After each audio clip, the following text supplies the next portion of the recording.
Quelque chose de nouveau s'était produit. Pour la première fois depuis la nuit des temps, quelque chose de nouveau. Avant l'univers, il n'y avait eu que deux choses. L'une était ça, l'autre la tortue. La tortue était une antique vieille chose stupide qui ne sortait jamais de sa carapace. Ça pensait que la tortue était peut-être morte, morte depuis le dernier milliard d'années à peu près. Mais si elle ne l'était pas, ce n'en était pas moins une vieille chose stupide, et même si la tortue avait vomi l'univers au grand complet, cela ne changeait rien. Ça était venu ici longtemps après que la tortue se fût retirée dans sa carapace, ici sur la terre, et ça y avait découvert une profondeur d'imagination qui était presque nouvelle, presque inquiétante. Cette qualité d'imagination donnait une grande richesse à la nourriture. Ses dents déchiraient des chairs raides de terreurs exotiques et de voluptueux effrois. Rêves de monstres nocturnes, de boue mouvante. Contre leur volonté, ces victimes contemplaient des gouffres sans fond ni fin. Sur ce riche terreau nourricier, ça existait selon un cycle simple de réveil pour manger et de sommeil pour rêver. Ça avait créé un endroit à sa propre image que ça contemplait avec satisfaction grâce aux lumières mortes qui étaient ses yeux. Derry était son abattoir, les gens de Derry son troupeau. Les choses s'étaient maintenues ainsi. Puis, ses enfants, quelque chose de nouveau, pour la première fois de toute l'éternité. Quand ça avait fait irruption dans la maison de Nailbot Street avec l'intention de les tuer tous, vaguement mal à l'aise à l'idée qu'il n'avait pas encore été capable d'y arriver, et ce sentiment de malaise avait indiscutablement été la première chose nouvelle. S'était produit quelque chose de totalement inattendu, impensable, et il avait ressenti une douleur, une grande douleur rugissant au travers de toute la forme qu'il avait empruntée, et pendant un instant il avait également connu la peur, car la seule chose que ça eut en commun avec la vieille et stupide tortue, et la cosmologie du macronivers à l'extérieur de l'œuf chétif de cet univers était ceci. Toutes les formes vivantes doivent respecter les lois des formes qu'elles habitent. Pour la première fois, ça avait pris conscience que peut-être son talent pour changer de forme pouvait non plus jouer en sa faveur, mais contre lui. Jamais encore il n'avait connu la souffrance, et pendant un instant, il avait cru être sur le point de mourir.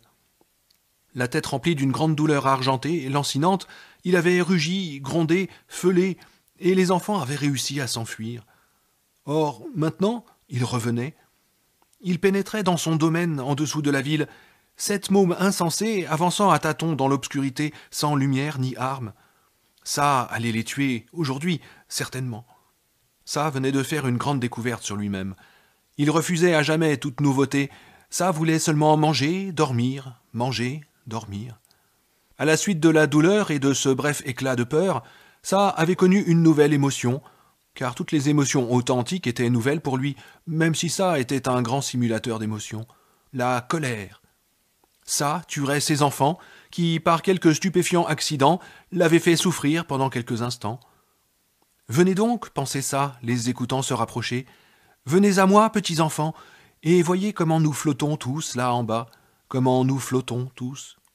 Et cependant, une pensée s'insinuait insidieusement en ça, une pensée que ça n'arrivait pas à repousser. Elle disait simplement « Si toute chose découlait de ça », comme c'était certainement le cas depuis le temps où la tortue avait dégobillé l'univers avant de se recroqueviller dans sa carapace, comment une créature de ce monde, ou de tout autre monde, pouvait-elle déjouer ça, faire mal à ça, aussi légèrement et brièvement que ce fût? Comment était-ce possible? Et finalement, quelque chose de nouveau avait surgi en ça, non pas une émotion, mais une froide spéculation. Et si ça n'était pas seul, comme il l'avait toujours cru? S'il y avait un autre? Et si ses enfants n'étaient que les agents de cet autre? Supposons. Ça commença à trembler. La haine était nouvelle, la souffrance était nouvelle, être contrarié dans ses projets était nouveau.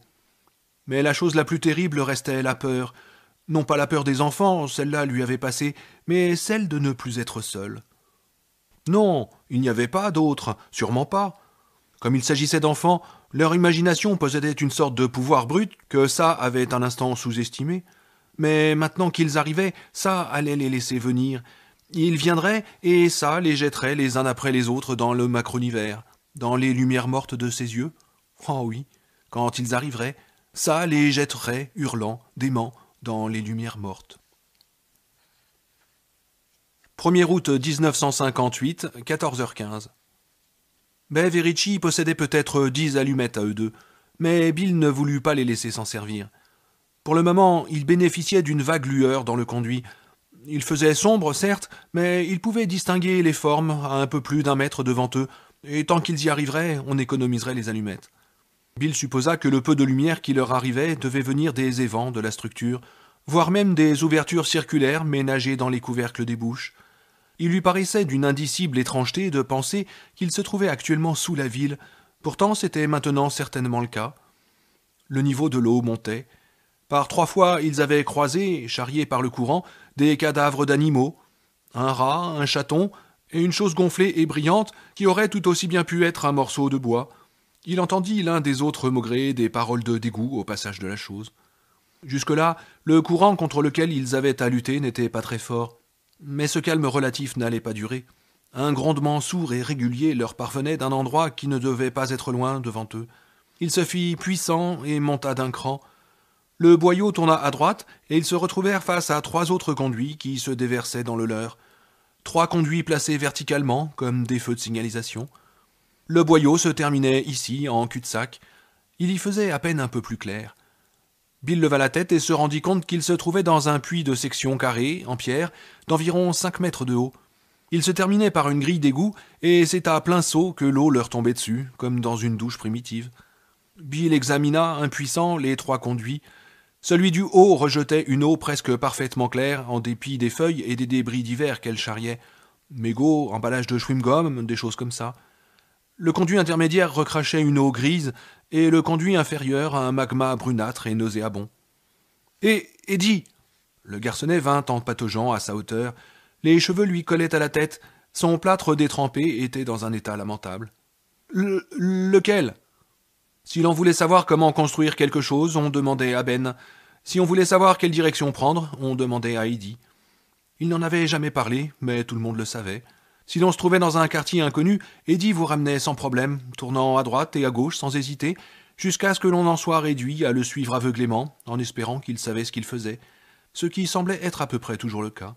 Bill avait une fois confié à Richie qu'au début où ils avaient commencé à venir à jouer dans les friches, Eddie et lui, il redoutait constamment de se perdre. Mais Eddie jamais.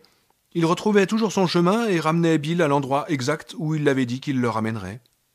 Si je me perdais dans la forêt de Hainesville avec Eddie, je ne m'en ferais pas plus que ça. Et Eddie, c'est un point, c'est tout. Mon père dit qu'il y a des gens, ils ont une boussole dans la tête. Et Eddie est comme ça. J'entends rien, cria Eddie. J'ai dit lequel ? Quoi, lequel ? Eddie étreignait son inhalateur dans sa main valide, et Bill trouva qu'il ressemblait en fait davantage à un rat musqué et noyé qu'à un garçon de 11 ans. Lequel on prend ? Eh bien, ça dépend où on veut aller, répondit Eddie à Bill, qui l'aurait volontiers étranglé, même si la question était parfaitement pertinente. Il regardait dubitatif les 3 conduits. Il pouvait s'engager tout aussi bien dans l'un des 3, sauf que celui du bas était rien moins qu'appétissant. Bill fit signe aux autres de faire cercle. « Où se trouve ce fumier de ça ?» leur demanda-t-il. « Au milieu de la ville, » répondit immédiatement Richie. « Exactement en dessous du centre-ville, près du canal. » Beverly hocha la tête pour acquiescer, puis Ben, puis Stan. « Mike ? Oui, c'est bien là que ça se trouve, près du canal, ou en dessous. » Bill se tourna de nouveau vers Eddie. « Alors, lequel ?» À contre-cœur, Eddie lui indiqua le conduit inférieur, et si Bill sentit son cœur se serrer, il ne fut pas surpris. « Celui-là !»« Oh, la chiasse !» s'exclama Stan. « Un tuyau à merde !»« Nous ne... » commença Mike, qui s'interrompit et tendit soudain l'oreille. Son visage prit une expression alarmée. « Qu'est-ce que... » fit Bill, mais Mike porta un doigt à ses lèvres. À son tour, Bill entendit des bruits de pas. On pataugeait derrière eux. Grognements, mots étouffés, se rapprochant.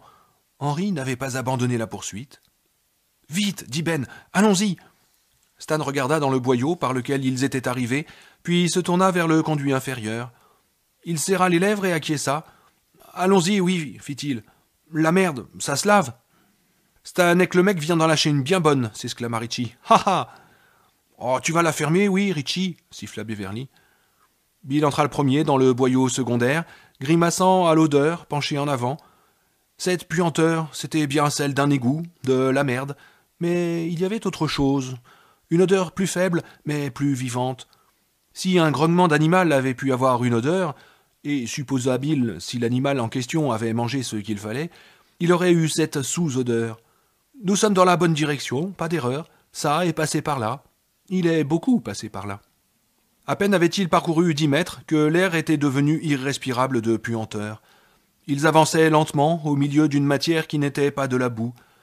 Il jeta un coup d'œil par-dessus son épaule et dit « Tu restes bien derrière moi, Eddie.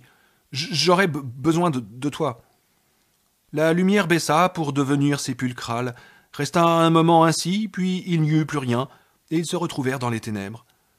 Bill avançait péniblement au milieu de la puanteur, avec l'impression de s'y enfoncer physiquement, main tendue, quelque chose au fond de lui-même s'attendant à tomber à n'importe quel instant sur une toison hirsute, et des yeux verts comme des lampes qui s'ouvriraient dans le noir. Et la fin viendrait, comme un élancement douloureux et brûlant, quand ça lui arracherait la tête des épaules. Ces ténèbres étaient remplies de sons amplifiés et répercutés. Il entendait ses amis se déplacer lourdement derrière lui, grommelant parfois quelque chose, bruit de gargouillis, étranges grognements métalliques. À un moment donné, des eaux d'une chaleur répugnante passèrent en mascaret, mouillant Bill jusqu'aux cuisses et manquèrent de le déséquilibrer. Il sentit Eddie s'accrocher frénétiquement au dos de sa chemise, puis la petite inondation s'atténua. De l'autre bout de la colonne, Richie gronda avec une bonne humeur désespérée.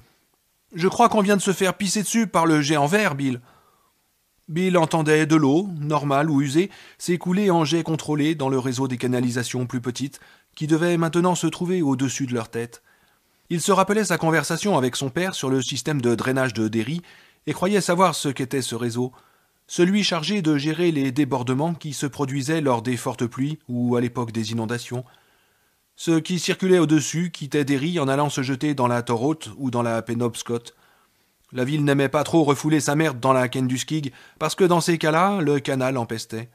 Mais toutes les eaux dites simplement usées allaient dans les Kenduskig, et s'il y en avait trop pour le système normal d'égout, il y avait une dérivation, comme celle qui venait de se produire.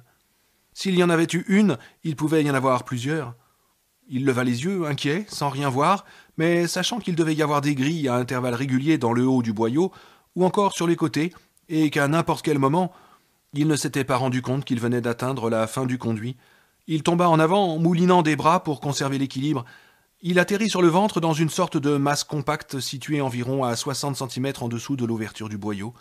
Quelque chose lui courut sur la main en couinant. Il poussa un cri, s'assit et serra contre lui sa main qui le chatouillait. Il gardait encore la sensation abominable du contact de la queue sans poil du rat. Il essaya de se relever et se cogna la tête contre le plafond bas de ce nouveau conduit.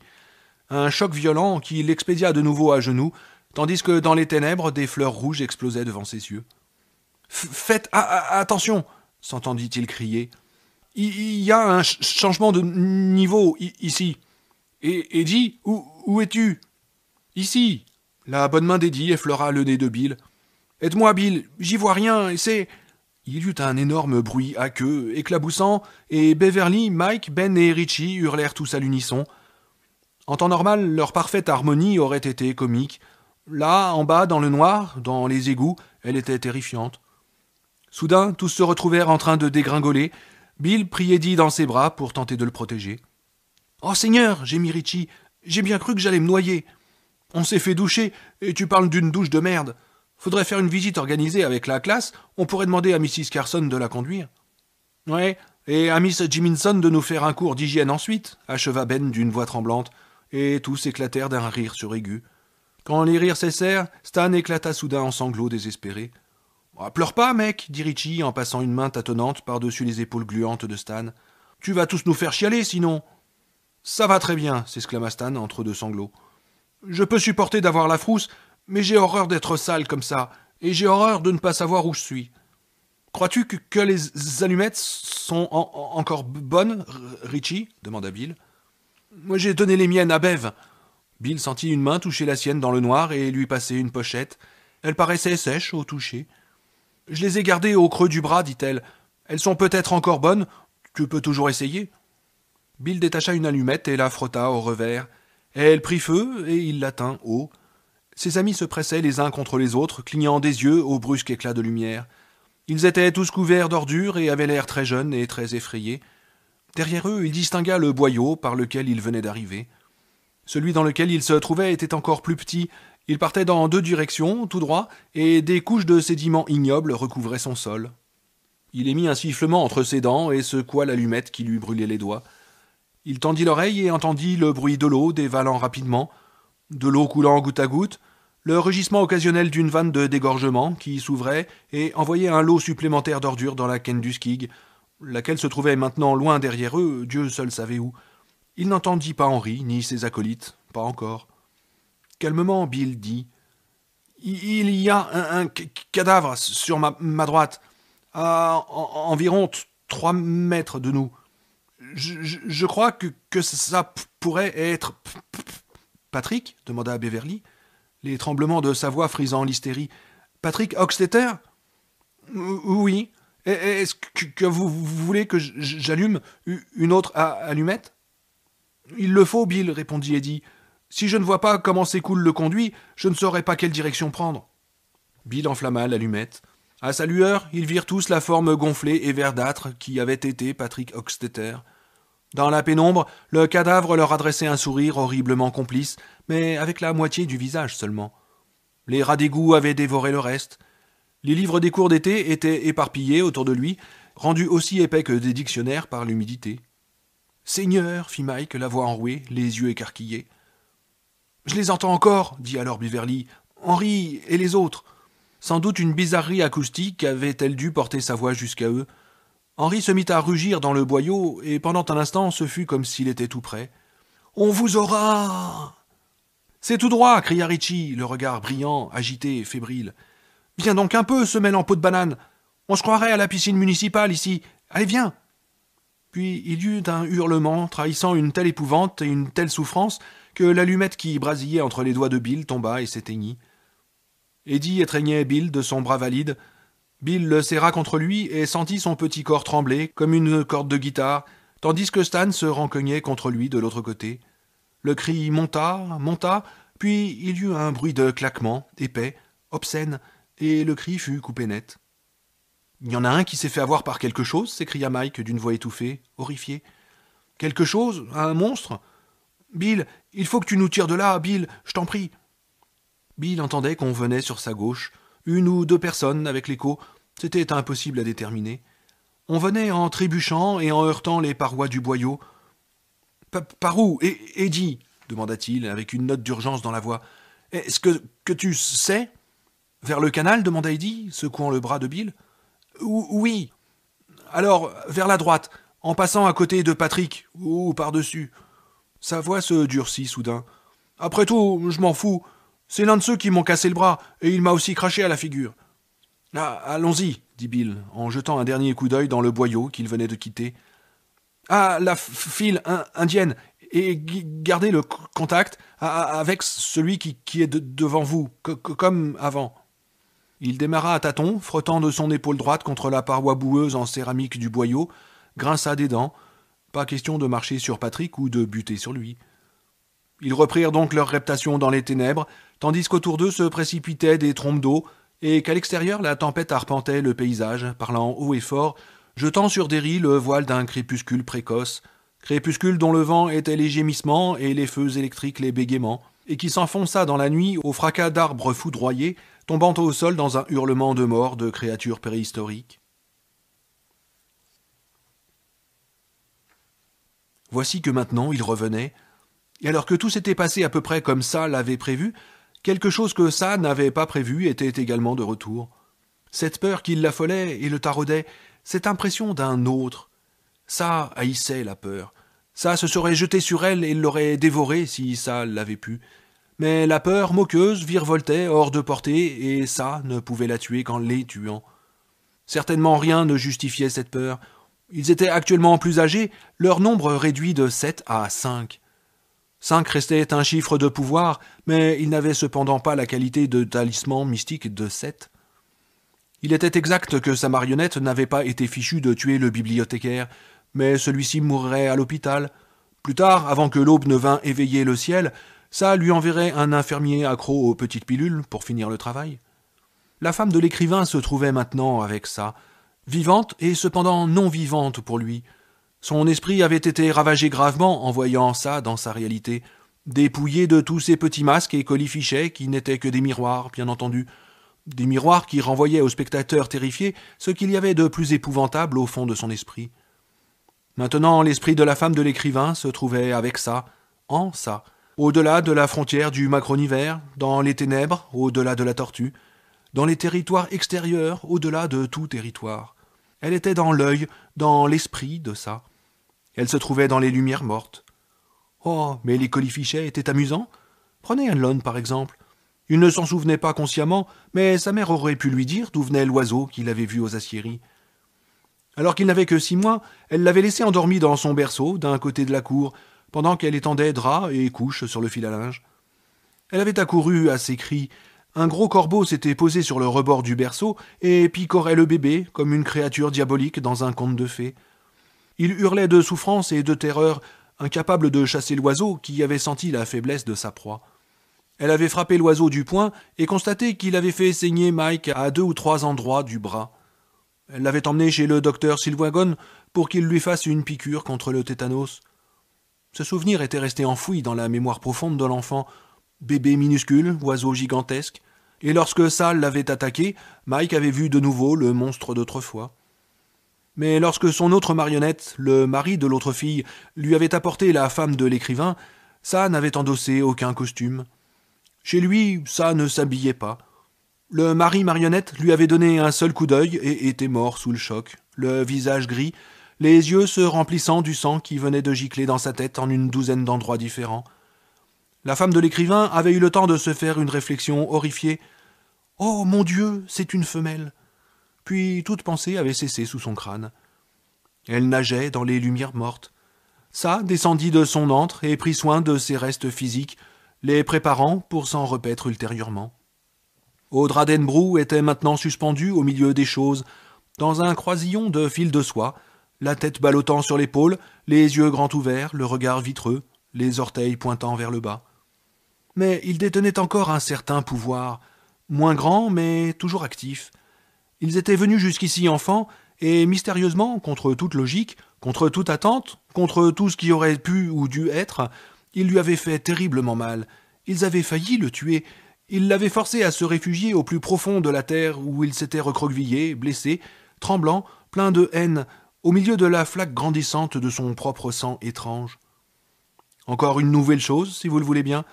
Pour la première fois de son interminable histoire, ça devait imaginer un plan d'action. Pour la première fois, ça se trouvait effrayé à la seule idée de prélever ce qu'il voulait dans Derry, sa réserve de chasse privée. Ça, c'était toujours agréablement alimenté d'enfants. Beaucoup d'adultes pouvaient être utilisés sans qu'ils sachent qu'ils l'étaient, et il lui était même arrivé de se nourrir des plus âgés au cours des années. Les adultes ont leur propre terreur, et il était possible de faire sécréter à leurs glandes les toxines de la peur qui venaient saler la viande en envahissant le corps. Mais leurs terreurs sont la plupart du temps trop complexes. Celles des enfants, en revanche, sont plus simples, et d'ordinaire plus puissantes. Un seul visage suffisait le plus souvent à soulever la peur chez un enfant. Et s'il fallait un appât, eh bien, quel était l'enfant qui n'aimait pas les clowns ? Ça comprenait vaguement que ces enfants-ci avaient, d'une manière ou d'une autre, retourné ses propres instruments contre lui. Que, par coïncidence, certainement pas intentionnellement, certainement pas guidé par la main d'un autre, et grâce au lien formé entre cet esprit extraordinairement imaginatif, ça s'était retrouvé dans une zone de grand danger. N'importe lequel de ces 7 aurait pu lui fournir nourriture et boisson, et s'ils ne s'étaient pas présentés ensemble, ça les aurait cueillis sans difficulté un par un, attirés qu'il était par la qualité de leur esprit, comme un lion est attiré vers un trou d'eau ou par l'odeur du zèbre. Mais ensemble, ils avaient découvert un inquiétant secret dont même ça n'avait pas eu conscience. Que les croyances ont un second versant. Si 10 000 paysans du Moyen-Âge créent les vampires en croyant qu'ils existent, un seul suffit, probablement un enfant, pour imaginer le pieu qui permet de les tuer. Mais un pieu n'est qu'un stupide morceau de bois, l'esprit est le maillet qui permet de l'enfoncer. À la fin, cependant, ça s'était échappé. Il s'était enfoncé loin, et les enfants, terrifiés, épuisés, avaient choisi de ne pas le suivre, alors qu'ils n'avaient jamais été aussi vulnérables. Ils avaient préféré le croire mort ou mourant, et avaient battu en retraite. Ça n'ignorait pas leur serment, et avait su qu'il reviendrait, tout comme un lion sait que le zèbre reviendra fatalement au trou d'eau. Ça avait commencé à dresser ses plans dès que ça s'était assoupi. À son réveil, ça serait guéri, rajeuni, alors qu'eux auraient brûlé leur jeunesse comme se seraient consumées 7 chandelles. L'ancien pouvoir de leur imagination se serait affaibli, se serait tu. Ils ne se figureraient plus qu'il y avait des piranhas dans la Ken du Skig, qu'en marchant sur une fissure du sol, on pouvait vraiment rompre le cou à sa mère, ou qu'en tuant une coccinelle qui atterrissait sur sa chemise, la maison prendrait feu la nuit suivante. Au lieu de cela, ils croiraient aux assurances. Au lieu de cela, ils croiraient au repas, accompagné de vin. Quelque chose de bien, mais pas de trop prétentieux. Que penseriez-vous d'un Pouilly Fuissé 83 ? Et laissez-le s'aérer un peu, garçon, voulez-vous ? Non, au lieu de cela, ils croiraient que les petites pastilles du docteur Machin détruisent 47 fois leur poids d'acidité excessive de l'estomac. Au lieu de cela, ils croiraient à la télévision publique, à Gary Hart faisant la course à pied pour lutter contre les maladies cardiaques et renonçant à la viande rouge pour éviter le cancer du côlon. Ils croiraient au docteur Russe quand il s'agirait de bien baiser et au révérend Jerry Fadwell quand il s'agirait d'être bien sauvé. Et avec chaque année qui passait, leurs rêves deviendraient plus médiocres. Et quand ça se réveillerait, ça les rappellerait à lui, oui, à lui, car la peur était fertile. Son enfant s'appelait Fureur, et la fureur criait vengeance. Ça les rappellerait à lui et les tuerait. Si ce n'est que maintenant qu'ils arrivaient, la peur était aussi revenue. Ils avaient grandi et leur imagination s'était affaiblie, mais pas autant que ça l'aurait cru. Ça avait senti un menaçant accroissement de leur pouvoir lorsqu'ils s'étaient réunis, et ça s'était demandé pour la première fois s'ils n'avaient pas commis une erreur. Mais pourquoi voir tout en noir ? Les dés étaient jetés, et tous les augures n'étaient pas aussi mauvais. L'écrivain était à moitié fou à cause de sa femme, ce qui était une bonne chose. L'écrivain était le plus fort, celui qui d'une certaine façon avait entraîné son esprit au cours des années en vue de cette confrontation. Et lorsque l'écrivain serait mort, les tripes lui pendant du ventre, lorsque si leur précieux grand Bill y serait passé, les autres lui appartiendraient rapidement. Il allait se nourrir copieusement, et peut-être descendrait-il de nouveau profondément dans les entrailles de la terre, pour dormir un certain temps. « Bill !» cria Richie. L'écho répercuta son appel dans le boyau. Il allait aussi vite qu'il le pouvait, c'est-à-dire pas très vite. Il se souvenait qu'enfant, ils avaient marché courbés en deux dans ce tunnel qui s'éloignait de la station de pompage des friches. Il rampait presque maintenant, et le boyau paraissait insupportablement étroit. Ses lunettes n'arrêtaient pas de glisser sur l'arête de son nez, et il n'arrêtait pas de les remonter. Derrière lui, il entendait Bev et Ben. « Bill !» brailla-t-il à nouveau. « Eddie !»« Je suis là !» lui parvint la voix d'Eddie. « Et Bill !»« Il est devant !» répondit Eddie. Il était maintenant plus proche, et Richie sentit plus qu'il ne vit qu'il était juste devant lui. Il n'a pas voulu attendre. La tête de Richie vint buter contre la jambe d'Eddie. L'instant suivant, la tête de Bev heurtait les fesses de Richie. « Bill !» hurla Richie à plein poumon. La canalisation véhicula son appel et le lui renvoya. Il en eut mal à ses propres oreilles. « Bill, attends-nous ! Nous devons rester ensemble. L'as-tu oublié ?» Faiblement, doublée d'écho, la voix de Bill. « Audra ! Audra, où es-tu ?»« Grand Bill de mes deux !» fit Richie plus doucement. Ses lunettes tombèrent. Il jura, les chercha à tâtons et les remit, dégoulinantes, sur son nez. Il inspira profondément et cria encore. « Tu vas te perdre sans Eddie, espèce d'enfoiré de trou du cul. Attends-nous. Tu m'entends, Bill ? Attends-nous, nom de Dieu !» Il y eut quelques instants d'un angoissant silence. On aurait dit que tous retenaient leur respiration. Richie n'entendait que le goutte à goutte de l'eau. Le boyau était sec cette fois, en dehors de quelques flaques, ici et là. « Bill !» Il passa une main tremblante dans ses cheveux et dut lutter contre les larmes. « Reviens, je t'en prie, mec, reviens !» Et encore plus faiblement, la voix de Bill leur parvint. « Je vous attends !»« Ah, Dieu soit loué pour ces petits cadeaux !» grommela Richie. Il donna une claque à Eddie. « Allez, vas-y !»« Je ne sais pas combien de temps je pourrais tenir avec un seul bras, » fit Eddie sur un ton d'excuse. « Eh, vas-y tout de même !» Eddie se remit à ramper. Bill, les ragards, presque à bout de force, les attendait dans le puits où les 3 canalisations s'alignaient verticalement, comme les feux éteints d'un carrefour. Là, ils avaient suffisamment de place pour se tenir debout. Par là, dit Bill. Chris et Huggins. Ils regardèrent. Beverly poussa un gémissement et Ben passa un bras autour de ses épaules. Le squelette du roteur, en haillons pourris, paraissait à peu près intact. Il n'y avait pas de tête, en revanche, à ce qui restait de Victor. Bill regarda de l'autre côté du puits et vit un crâne qui souriait. C'était la partie manquante. Vous auriez dû le laisser seul, les mecs, pensa-t-il avec un frisson. Cette section du système de drainage n'était plus en service, pour une raison qui parut évidente à Ritchie. L'usine de retraitement des eaux usées avait pris le relais. Pendant toutes ces années où ils avaient été occupés à apprendre à se raser, à conduire, à fumer et à déconner, plus ou moins tous ces trucs-là, était née l'Agence pour la protection de l'environnement, laquelle avait décidé que le rejet des eaux usées et de la merde dans les rivières était à proscrire. Si bien que cette partie des égouts était tout simplement tombée en ruine et que les cadavres de Victor Chris et de Huggins, le roteur, avaient fait de même sur place. Comme dans Peter Pan, les deux garçons n'avaient jamais grandi. Les petits cadavres s'étaient décomposés dans les haillons qui restaient de leurs t-shirts et de leurs jeans. De la mousse avait poussé sur le xylophone tordu de la cage thoracique de Victor, ainsi que sur l'aigle qui ornait la boucle de son ceinturon militaire.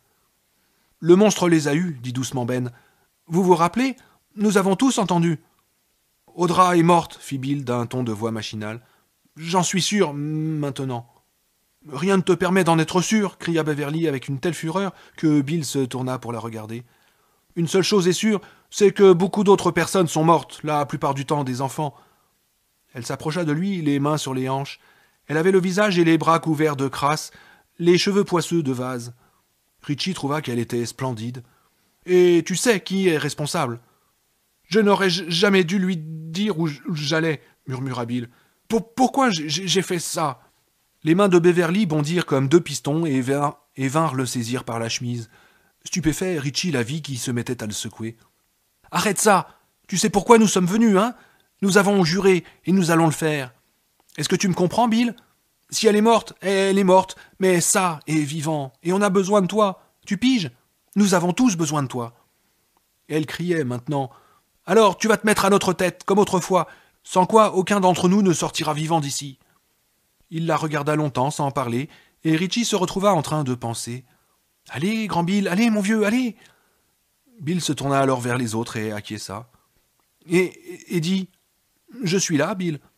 Tu te souviens toujours quel est le bon tunnel ?» Eddie indiqua un point au-delà de Victor et répondit « Bah celui-là, il m'a l'air drôlement petit, non ?» De nouveau, Bill acquiesça. « Pourras-tu y arriver, avec ton bras cassé ?»« Pour toi, je pourrais, Bill. » Bill sourit. Le sourire le plus fatigué, le plus terrible qu'ait jamais vu Ritchie.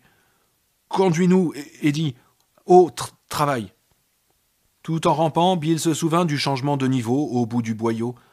Il se laissa cependant surprendre. À un moment donné, ses mains traînaient sur la croûte desséchée du conduit. L'instant suivant, elle voltigeait dans les airs. Il bascula en avant et roula instinctivement en boule, atterrissant sur son épaule qui émit un douloureux craquement. « Attention !» cria-t-il aussitôt. « La dénivellation ! Eddie !»« Oui, je suis ici !» L'une des mains d'Eddie vint effleurer le front de Bill. « Peux-tu m'aider à sortir ?» Il passa les bras autour des épaules d'Eddie et l'aida à franchir le passage, prenant soin de ne pas lui faire mal. Ben arriva ensuite, suivi de Bev et de Ritchie. « As-tu des allumettes, Ritchie ?»« Moi, j'en ai, » intervint Beverly. Bill sentit une main venir toucher la sienne dans l'obscurité et lui passer une pochette. « Il n'en reste que 8 ou 10, mais Ben en a d'autres, prises dans les chambres. »« Les avais-tu gardées au creux du bras, Bev ?»« Non, pas cette fois, » répondit-elle, passant un bras au-dessus de ses épaules dans le noir. Il l'étreignit très fort, les yeux fermés, essayant désespérément de trouver le réconfort qu'elle aurait tant aimé lui apporter. Il la relâcha doucement et enflamma une allumette. Telle était la puissance du souvenir qu'ils regardèrent tous sur leur droite. Ce qui restait du cadavre de Patrick Hochstetter était toujours là, au milieu de choses boursouflées et couvertes de moisissures qui avaient peut-être été des livres. La seule chose reconnaissable était un demi-cercle de dents, dont 2 ou 3 avaient des plombages. Et quelque chose à côté, un anneau à peine brillant dans la faible lumière de l'allumette. Bill la secoua et en alluma une autre. Il ramassa l'anneau. « L'alliance d'Audra » dit-il, d'un ton de voix creux, vide d'expression. L'allumette s'éteignit entre ses doigts. Dans l'obscurité revenue, il passa la bague à son petit doigt.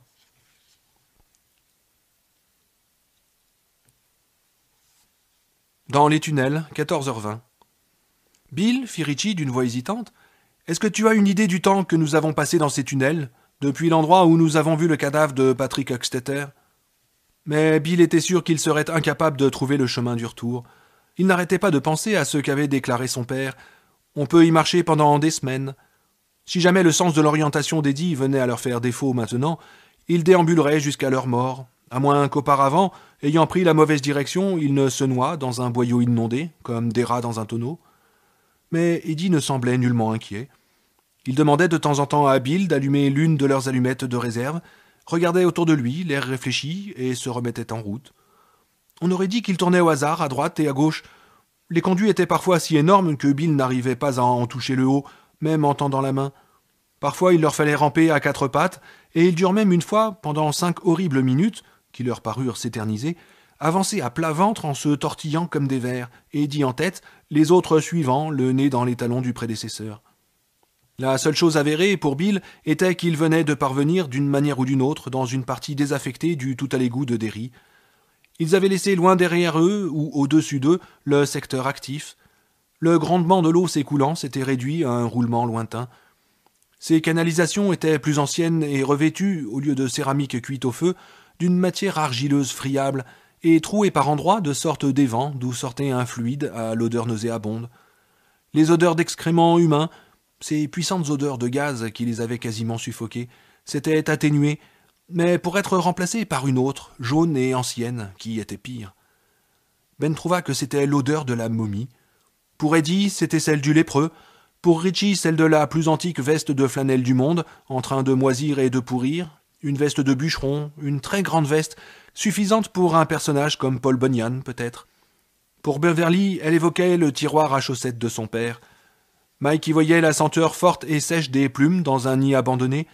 Quant à Stan Uris, cette odeur réveilla en lui un horrible souvenir de sa petite enfance, souvenir bizarrement juif pour un garçon qui n'avait qu'une très vague idée de sa judéité. Cela sentait comme de l'argile mêlée à de l'huile et évoquait pour lui un démon sans yeux et sans bouche appelé Golem, un être pétri d'argile que des juifs renégats auraient créé pendant le Moyen-Âge pour les sauver des goyim qui les volaient, violaient leurs filles et les maltraitaient. Quand ils atteignirent finalement l'extrémité de l'étroit boyau, ils débouchèrent, se tortillant comme des anguilles, dans une autre canalisation à la surface incurvée, qui partait selon un angle oblique par rapport à celle dont ils sortaient, et s'aperçurent qu'ils pouvaient de nouveau se redresser. Bill tâta les têtes d'allumettes qui restaient dans la pochette. 4. Sa bouche se serra, et il préféra ne pas dire aux autres qu'ils étaient sur le point de ne plus avoir de lumière. « Comment ça va, les gars ?» Ils murmurèrent des réponses, et il acquiesça dans le noir. Pas de panique, pas de larmes depuis la crise de Stan. Une bonne chose. Il tâtonna pour trouver leurs mains, et ils restèrent ainsi quelques instants dans l'obscurité, échangeant quelque chose dans ses contacts. Bill se sentait exulter ce faisant, convaincu qu'ensemble ils étaient davantage que la seule addition de leur cette individualité. Ils constituaient ainsi un tout plus puissant. Il alluma l'une des allumettes restantes, et ils virent un tunnel étroit qui partait en pente douce devant eux. Des toiles d'araignées pendaient à l'entrée en feston, plus ou moins endommagées par l'eau. Un frisson de peur atavique saisit Bill en les voyant. Si le sol était sec ici, il était cependant recouvert d'une épaisse couche d'anciennes moisissures, et par ce qui avait pu être des feuilles et des champignons, ou d'inimaginables déchets. Plus loin, il aperçut des ossements empilés et des bouts de haillons verdâtres. Quelque chose qui aurait très bien pu être la toile épaisse dans laquelle on coupait les salopettes d'ouvriers. Bill imagina un travailleur du service des eaux usées de Derry se perdant, errant jusqu'ici et découvert par... L'allumette brasilla. Il orienta la tête vers le bas pour profiter des ultimes instants de lumière. « Est-ce que tu sais où nous sommes ?» demanda-t-il à Eddie. Ce dernier indiqua l'entrée du tunnel légèrement incliné. « Le canal est par là, répondit-il. À moins de 800 mètres, sauf si ce truc tourne dans une autre direction. Nous sommes juste en dessous de Up Mile Hill en ce moment, je crois. Pourtant, Bill... » Mais l'allumette brûla les doigts de Bill qui la laissa tomber. Ils étaient de nouveau dans l'obscurité. Quelqu'un, Bill crut qu'il s'agissait de Beverly, poussa un soupir. Mais avant que la flamme ne s'éteigne, il avait pu voir le visage inquiet d'Eddie. « Quoi ? qu'il y a. Quand je dis que nous sommes en dessous de Up Mile Hill, je veux dire que nous sommes vraiment en dessous. Nous avons descendu pendant un sacré bout de temps. Jamais on ne creuse des égouts à une telle profondeur. À cette profondeur, un tunnel s'appelle un boyau de mine.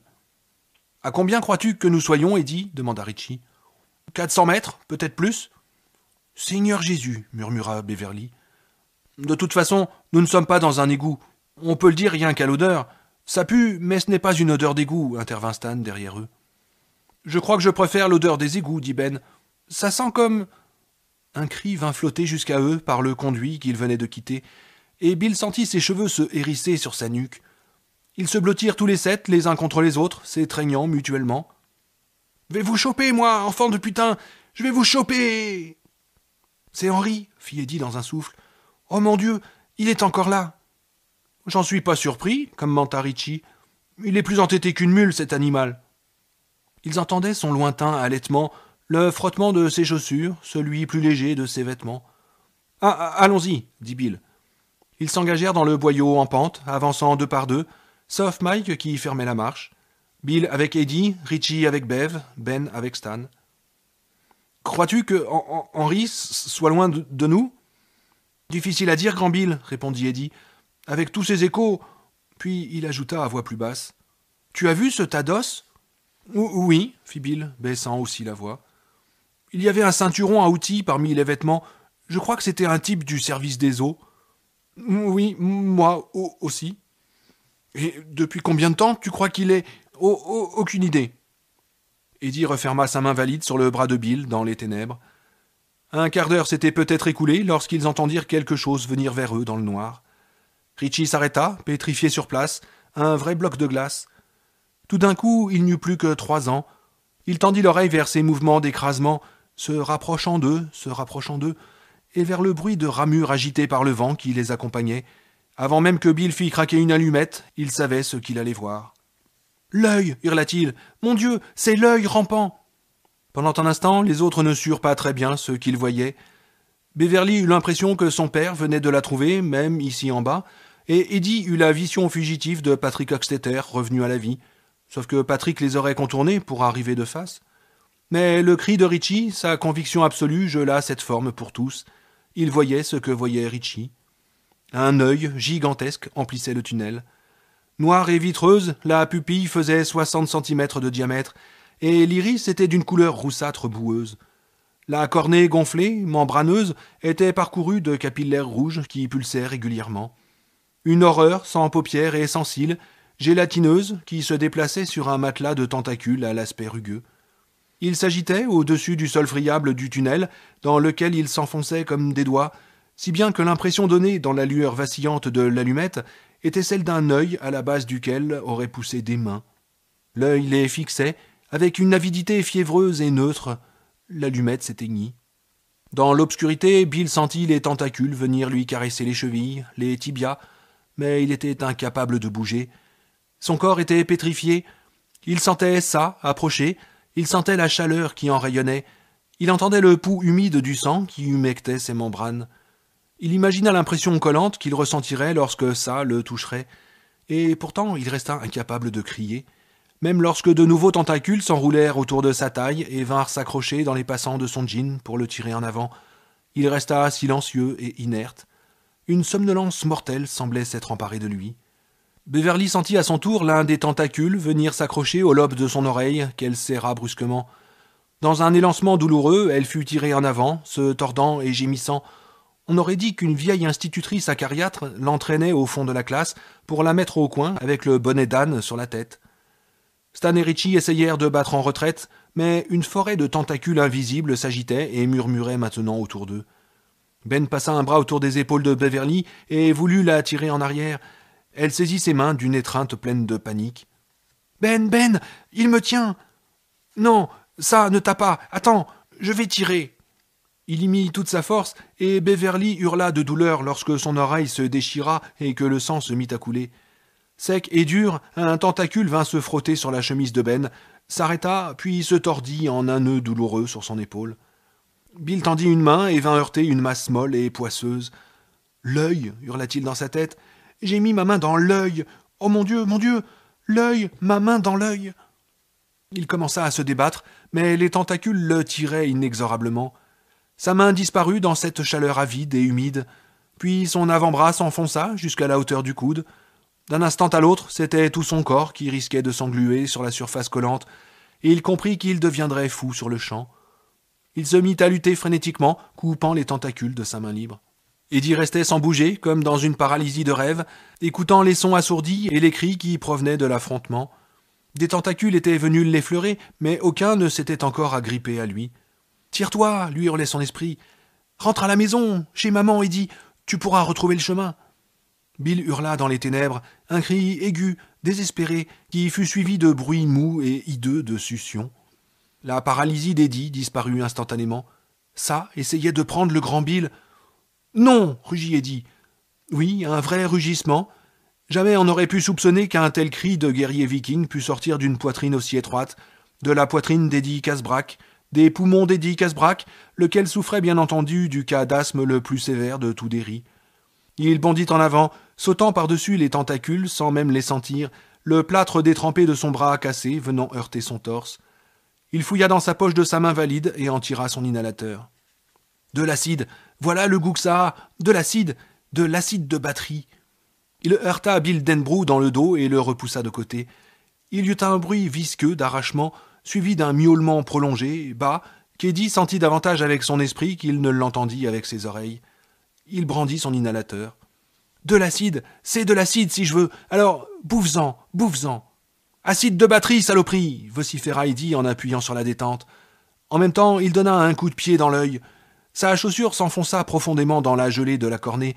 Un flot de liquide chaud lui coula sur la jambe. Il retira son pied, ne se rendant que vaguement compte qu'il avait perdu sa tennis. « Barre-toi! Fous le camp, Fernand! Tire-toi! Tu te casses, connasse! Allez, mets les bouts, barre-toi !» Il sentit des tentacules hésitants venir l'effleurer. Il déclencha de nouveau l'inhalateur, recouvrant tout l'œil, et entendit ou sentit à nouveau ce miaulement, puis un son qui exprimait surprise et souffrance. « Battez-vous » lança Eddie aux autres, farouche. « Ce n'est rien qu'un putain d'œil. Allez, battez-vous, vous m'entendez ? Bats-toi, Bill. Fais-lui rendre tripes et boyaux à coups de pied ou coups de poing. Bon Dieu, bande de lopettes. Je suis en train d'en faire de la purée de patates et c'est moi qui ai un bras cassé. » Bill sentit ses forces lui revenir. Il arracha son bras dégoulinant à l'œil, puis le frappa du poing. L'instant suivant, Ben se joignait à lui, fonçant sur l'œil, ce qui lui arracha un cri de surprise et de dégoût, mais le bombardant de coups sur toute sa surface gélatineuse. « Lâche-la » rugit-il. « Tu m'entends ? Lâche-la ! Barre-toi d'ici !» Rien qu'un œil, rien qu'un putain d'œil, brailla Eddie au comble de l'excitation. Il déclencha une fois de plus son inhalateur et sentit que ça reculait. Les tentacules qui s'étaient posés sur lui retombèrent. « Allez, Richie, cogne, ce n'est rien qu'un œil !» Richie s'avança, trébuchant, n'arrivant pas à croire à ce qu'il faisait, s'approcher du monstre le plus terrible, le plus abominable du monde, et pourtant il s'approchait. Il ne lui porta qu'un coup de poing mal assuré et sentit sa main s'enfoncer dans l'œil. Sensation d'épaisseur humide et cartilagineuse qui lui fit vomir tout ce qu'il avait dans l'estomac en une seule convulsion sans saveur. Il émit un hoquet bruyant et l'idée qu'il venait de vomir sur l'œil le fit recommencer. Il n'avait porté qu'un coup affaibli, mais étant donné que c'était lui qui avait créé ce monstre particulier, peut-être cela suffisait-il ? Les tentacules disparurent soudain, on entendait ça qui se retirait, puis il n'y eut plus que les halètements d'Eddie et les sanglots étouffés de Beverly, une main à l'oreille. Bill alluma l'une des 3 allumettes qui restaient, et ils se regardèrent les uns et les autres. Tous avaient des expressions hébétées, choquées. Sur le bras de Bill coulait un magma visqueux qui ressemblait à un mélange de blanc d'œuf à moitié battu et de morve. Des gouttes de sang tombaient lentement sur le cou de Beverly, et Ben avait une estafilade à la joue. Richie repoussa lentement ses lunettes sur son nez. « Est-ce que ça va ?» demanda Bill d'une voix enrouée. « Oui, et toi, Bill ?» répondit Richie. « Ça va. » Il se tourna vers Eddie et étreignit le plus petit d'entre eux avec une farouche intensité. « Tu m'as sauvé la vie, mec. »« Ça, t'as bouffé une tennis, » dit Beverly avec un éclat de rire hystérique. « C'est scandaleux. »« Je t'en offrirai une nouvelle paire quand on sortira de là, » le consola Richie, lui tapant sur l'épaule dans l'obscurité. « Mais comment as-tu fait ça, Eddie ?»« Je lui ai filé un bon coup d'inhalateur. Je lui ai fait croire que c'était de l'acide. C'est le goût que prend ce truc, vous savez, les mauvais jours. Et ça a marché. » « Je suis en train d'en faire de la purée de patates et c'est moi qui ai un bras cassé, » dit Richie en s'esclaffant nerveusement. Elle est pas mauvaise, Ed. Mérite même quelques bons haha. J'ai horreur que tu m'appelles Ed. Je sais, répondit Richie en le serrant fort contre lui. Mais faut bien que quelqu'un te mène à la dure, Ed. Quand tu quitteras cette vie protégée de l'enfance pour devenir un homme. Ah, dis donc, tu vas trouver que la vie n'est pas si facile que cela, mon gars. Eddie hurlait de rire. C'est la voix la plus merdique de ton répertoire, Richie. En tout cas, lâche pas ton inhalateur, lui conseilla Beverly. On pourrait encore avoir besoin de ce sacré truc. Tu n'as pas vu ça demanda Mike à Bill quand t'as allumé l'allumette. Non, ça est parti, répondit Bill, qui ajouta d'un ton dur. Mais nous nous en rapprochons de l'endroit où ça se cache. Et je crois qu'on lui a fait mal cette fois. Henry se ramène encore, fit Stan, la voix basse et enrouée. Je l'entends marcher. Alors, bougeons d'ici, conclut Ben. Le tunnel s'enfonçait régulièrement en pente douce dans le sol, et l'odeur, cette puanteur insidieuse et sauvage, devenait peu à peu plus forte. Ils entendaient parfois Henry derrière eux, mais ces cris paraissaient maintenant parvenir de loin et être sans importance. Tous partageaient une même impression, semblable à cette étrange sensation diagonale de déconnexion éprouvée auparavant dans la maison de Nailbot Street, celle de s'être avancé jusqu'aux limites du monde et de s'engager dans quelque bizarre néant. Bill avait le sentiment, qu'il n'aurait encore su exprimer faute de vocabulaire, qu'ils approchaient du cœur ténébreux et délabré de Derry. Mike Hanlon avait presque l'impression de sentir les battements arythmiques de ce cœur malade.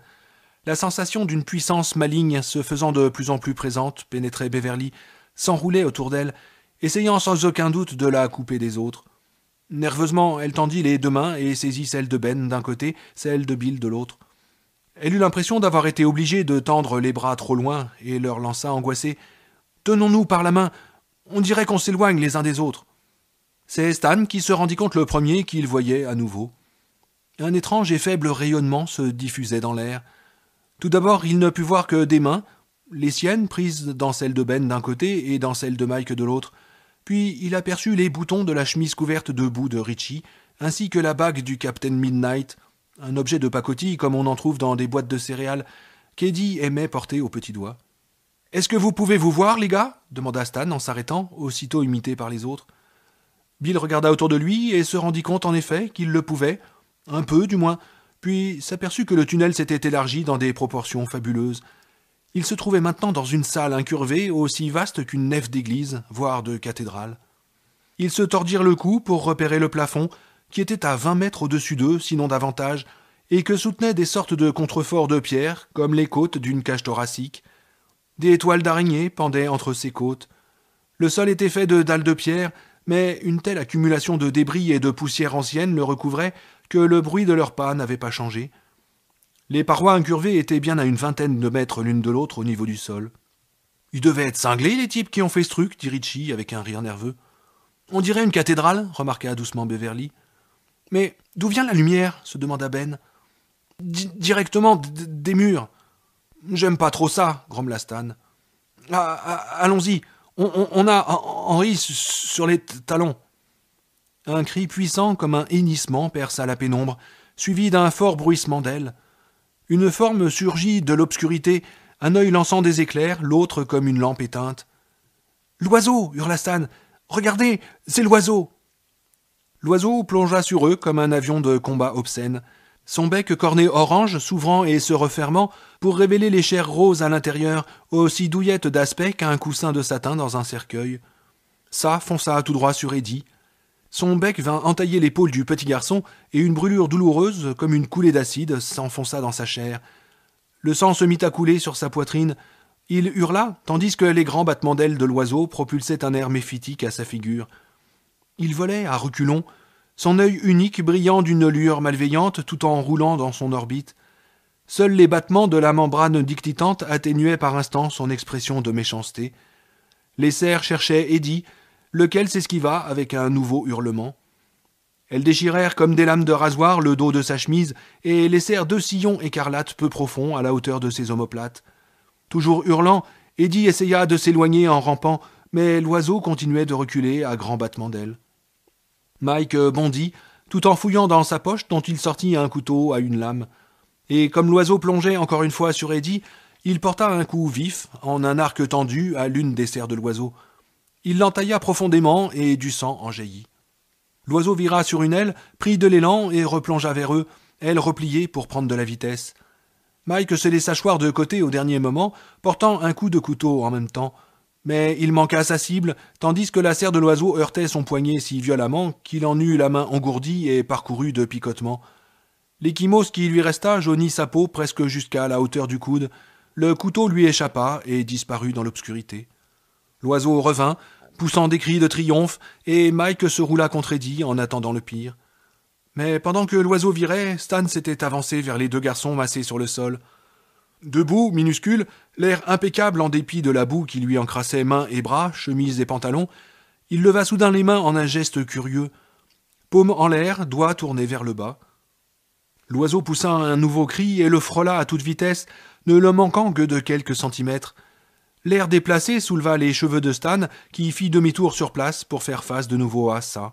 « Je crois aux ménates écarlates, même si je n'en ai jamais vu un seul, dit-il d'une voix haute et claire.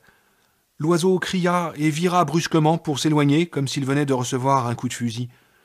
Je crois aussi aux vautours, à l'alouette de Nouvelle-Guinée et aux flamands du Brésil.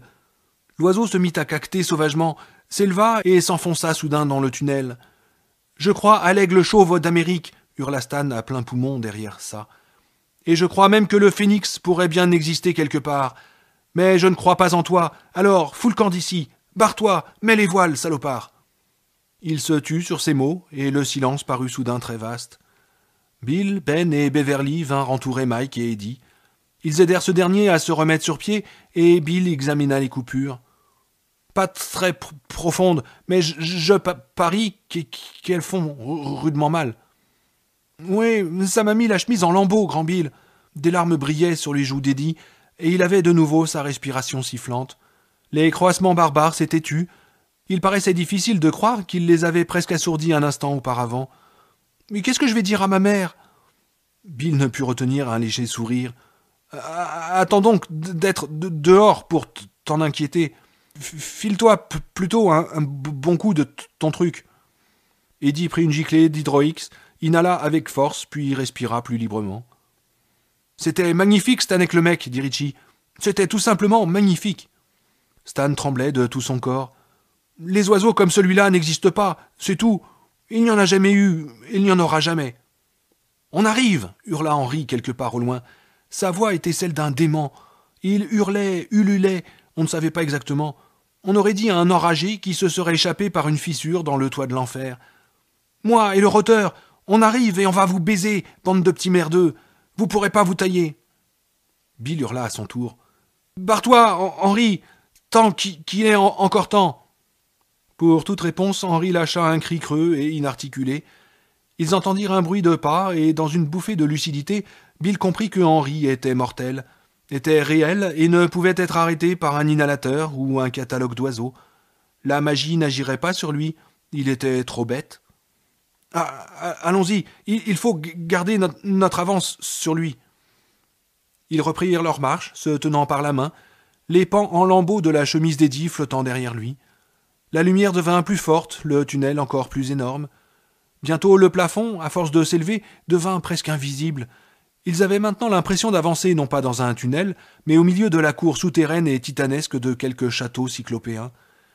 La lumière des parois s'était transformée en un feu bondissant vert jaune. L'odeur était plus forte, et ils commencèrent à ressentir une vibration dont ils ignoraient si elle était réelle ou imaginaire. Elle était régulière et rythmée, un battement de cœur. « On arrive au bout » s'écria Beverly. « Regardez, un mur aveugle !» Mais comme ils se rapprochaient, de vraies fourmis maintenant, sur ce vaste sol de blocs de pierre sales, dont chacun paraissait plus grand que Bassett Park, ils se rendirent compte qu'en réalité ce mur n'était pas complètement aveugle. Une porte unique s'y ouvrait. Et alors que la paroi s'élevait peu à peu à une centaine de mètres au-dessus d'eux, cette porte était minuscule. À peine faisait-elle 1 mètre de haut. On aurait dit une porte de conte de fées, avec ses épaisses planches de chêne bardées de croisillons métalliques en X. C'était une porte, comprirent-ils, faite pour des enfants. Une voix spectrale, celle de la jeune bibliothécaire, s'éleva dans l'esprit de Ben. « Qui heurte si fort à ma porte ?» Et il crut voir les enfants penchés en avant, l'éternelle fascination brillant dans leurs yeux. Le monstre serait-il vaincu, ou bien se répéterait-il ? Une marque figurait sur la porte, au pied de laquelle s'entassaient des ossements. Des os de petite taille, les os de Dieu seul savait combien d'enfants. Il venait d'arriver devant l'antre même de ça. Mais la marque sur la porte, que signifiait-elle? Pour Bill, c'était un bateau en papier. Stan y vit un oiseau qui s'élevait vers le ciel, un phénix peut-être. Michael y découvrit un visage encapuchonné, celui de ce cinglé de Butch Bowers, s'il avait pu en distinguer les traits. Pour Richie, il y avait là 2 yeux derrière des lunettes. Beverly y décela une main serrée en poing. Eddie crut qu'il s'agissait d'un visage de lépreux, yeux enfoncés dans leurs orbites, bouche ridée et ricanante, visage marqué par la maladie et la décomposition.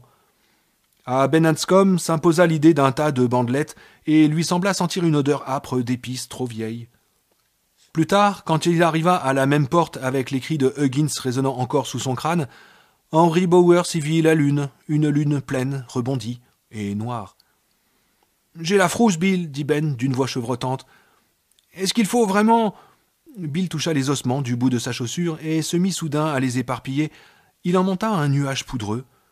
Lui aussi avait la frousse, mais il y avait le souvenir de George. George dont ça avait arraché le bras. Les os délicats de ce petit bras n'étaient-ils pas dans ce tas?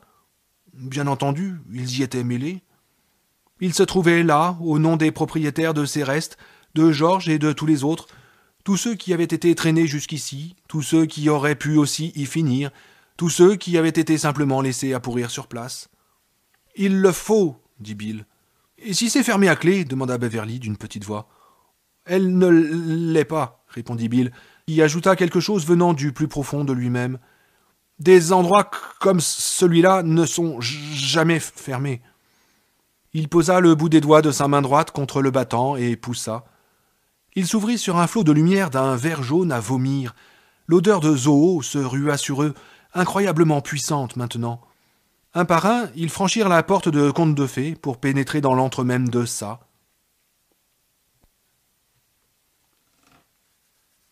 Dans les tunnels, 4h59. Bill s'arrêta si brusquement que les autres pilèrent comme des wagons de marchandises quand la locomotive freine brusquement. « Qu'est-ce qu'il y a ?» demanda Ben.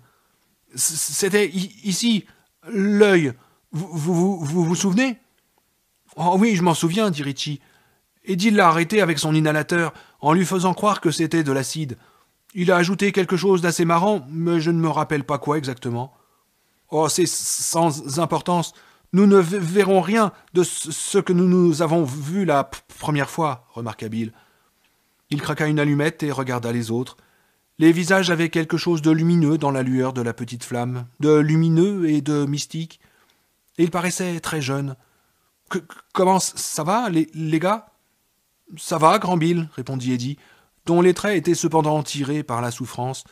Les attelles de fortune posées par Bill commençaient à se défaire.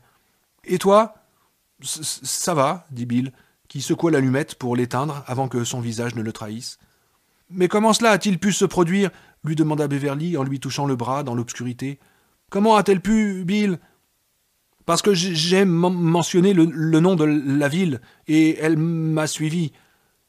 Pendant que je lui disais, quelque chose en moi me conseillait de la fermer, mais je n'ai pas écouté. » Il secoua la tête, geste invisible pour les autres dans le noir. « Mais même si elle a réussi à venir à Derry, ce que je n'arrive pas à comprendre, c'est comment elle a pu se retrouver là, en bas. Si Henry ne l'y a pas mené, qui l'a fait ?»« Ça, dit Ben. Il n'est pas obligé de prendre un déguisement sinistre. Il lui suffisait de se montrer et de lui dire que tu étais en difficulté. Il l'a conduite ici avec l'idée de te faire perdre les pédales, je suppose, de nous foutre le moral à zéro, parce que c'est toujours toi qui nous as donné le moral de continuer, grand Bill. Notre moral, c'est toi. »« Tom ?» murmura Beverly d'une voix presque rêveuse. « Quoi ?»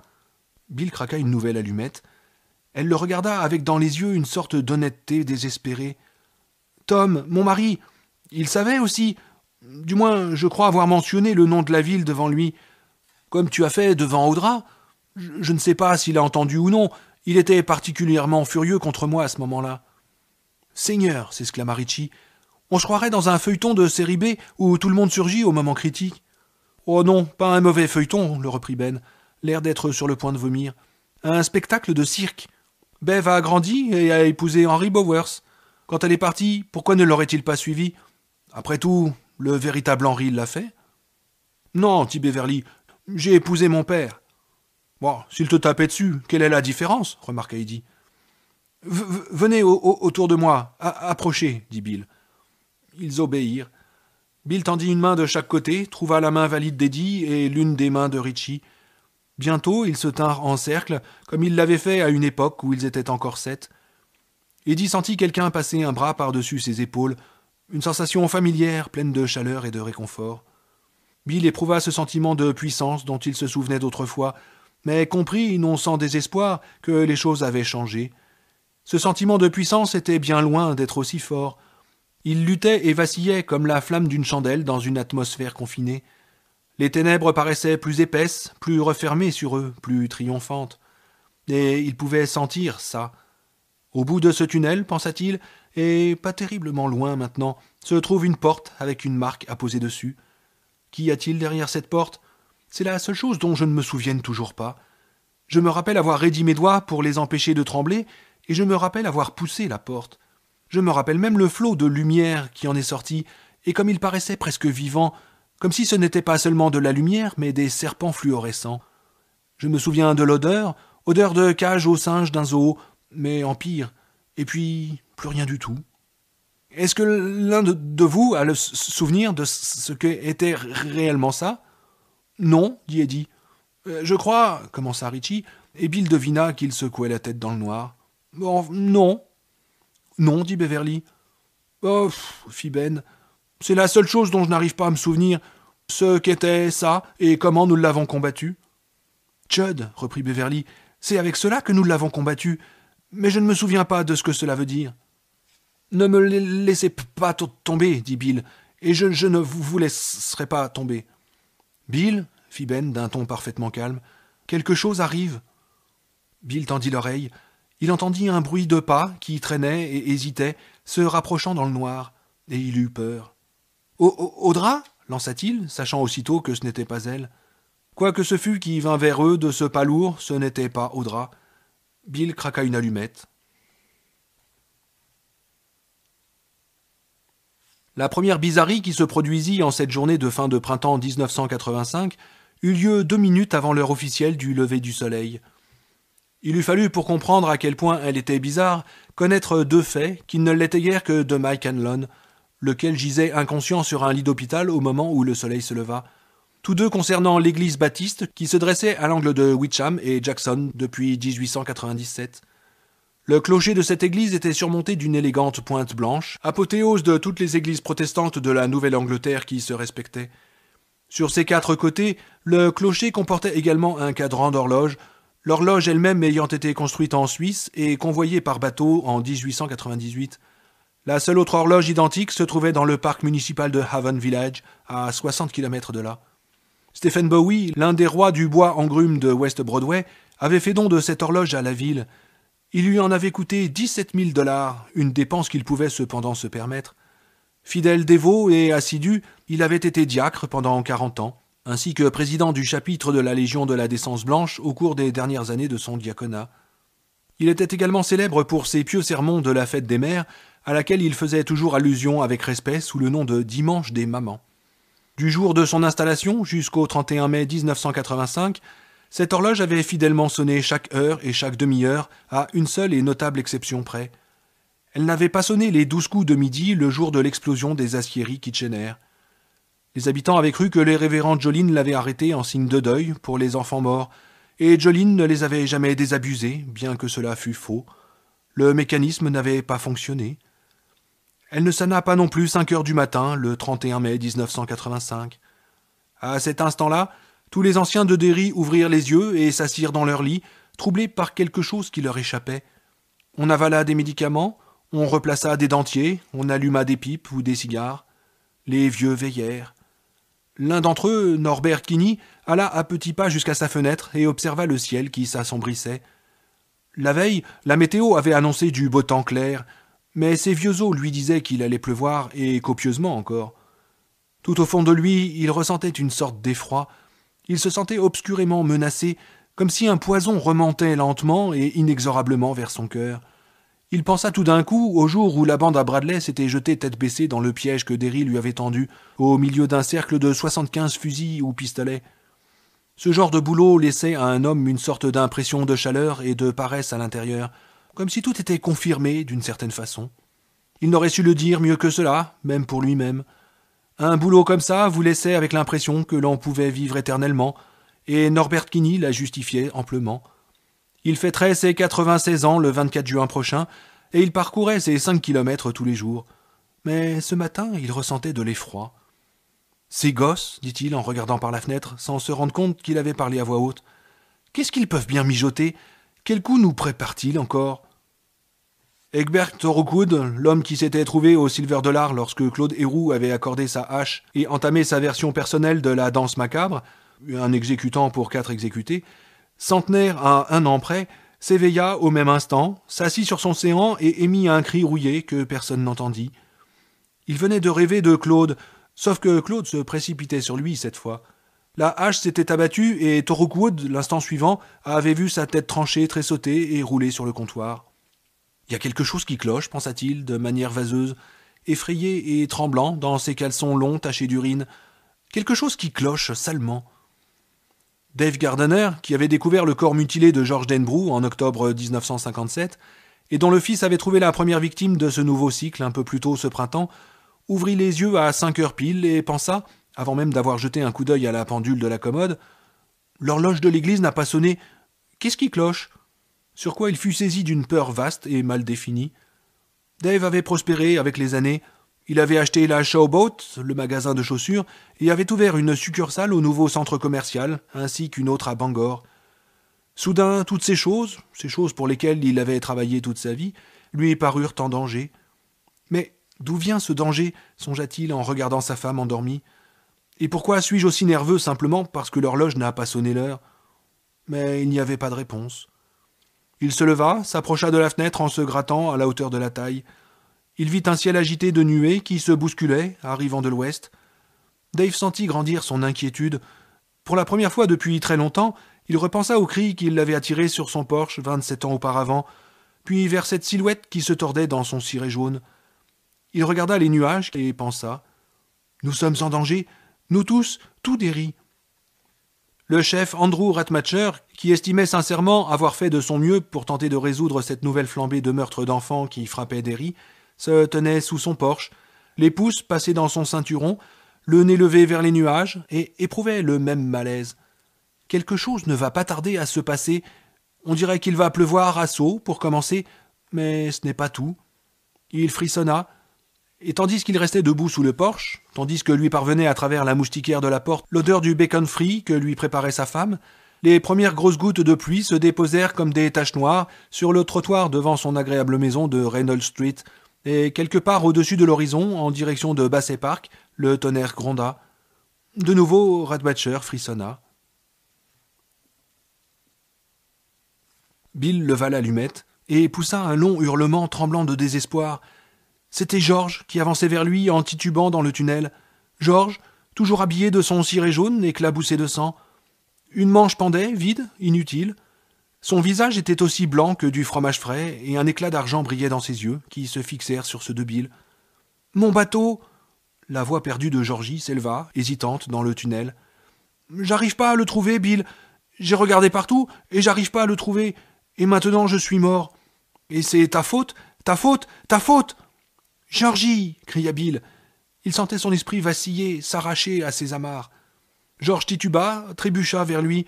Son bras restant s'éleva vers son frère, la menotte qui le terminait transformée en griffes, les ongles sales et avides. « Ta faute !» murmura George avec un sourire. Ses dents étaient des crochets qui s'ouvraient et se refermaient lentement, comme les griffes d'un piège à ours. « Tu m'as envoyé dehors et tout est de ta faute !»« Mais non, George !» hurla Bill. « Je ne savais pas !»« Je vais te tuer !» brailla George. Sur quoi un mélange de cris d'animaux jaillit de sa gorge, aboiements, gémissements, hurlements, quelque chose comme un rire. Bill le sentait maintenant, sentait l'odeur de George en décomposition, une odeur de cave humide et grouillante, la pestilence de quelque monstre ultime se tenant vautré dans un coin, l'œil jaune prêt à mettre à l'air les entrailles d'un petit garçon. Les dents de Georges s'entrechoquèrent avec un bruit de boules de billard se heurtant. Un pus jaunâtre commença à s'écouler de ses yeux et à goûter sur ses joues, et l'allumette s'éteignit. Bill sentit ses amis disparaître. Il s'enfuyait, bien entendu, il s'enfuyait en le laissant seul. Il rompait avec lui, comme ses parents l'avaient fait avant, parce que Georges avait raison. Tout était de sa faute. Il n'allait pas tarder à sentir cette main unique se refermer sur sa gorge. Il n'allait pas tarder à sentir ses crochets le déchirer, et rien ne serait plus juste. Il avait envoyé Georges à la mort, et il avait passé toute sa vie d'adulte à écrire des livres sur l'horreur de cette trahison. Certes, il lui avait donné de nombreux visages, presque autant de visages que ça en avait endossé pour eux, mais il n'y avait qu'un seul monstre au fond de toutes ces choses, Georges. Georges courant le long des caniveaux de la décrue à côté de son bateau enduit de paraffine. Et aujourd'hui venait l'expiation. « Tu mérites de mourir pour m'avoir tué, » murmura Georges, très proche maintenant. Bill ferma les yeux. Puis une lumière jaune emplit le tunnel et il les rouvrit. Richie brandissait une allumette enflammée.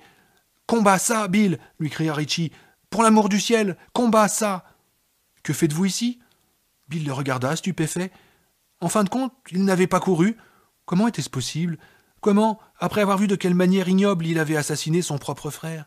« Bats-toi avec ça !» cria à son tour Beverly. « Oh, Bill, bats-toi !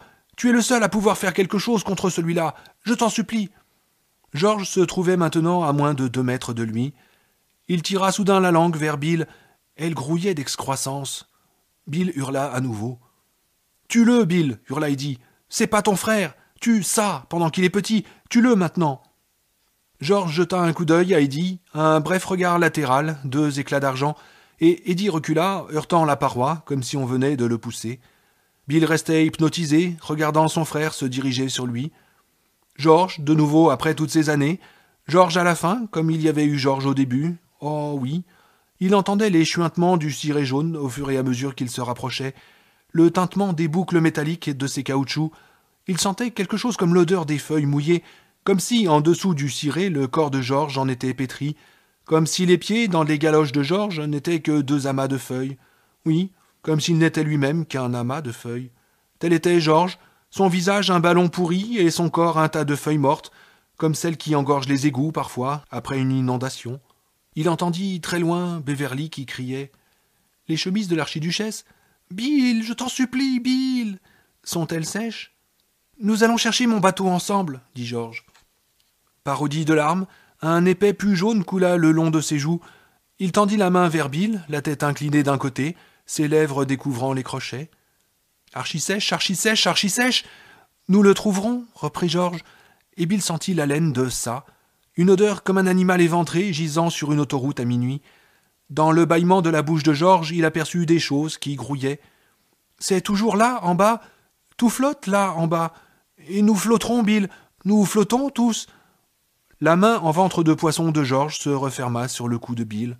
« Sèche, archi-sèche, toute sèche, vraiment sèche. » Le visage torve de Georges dériva vers le cou de Bill. « Flottons. »« Les chemises de l'archiduchesse sont-elles sèches, archi-sèches » vociféra Bill.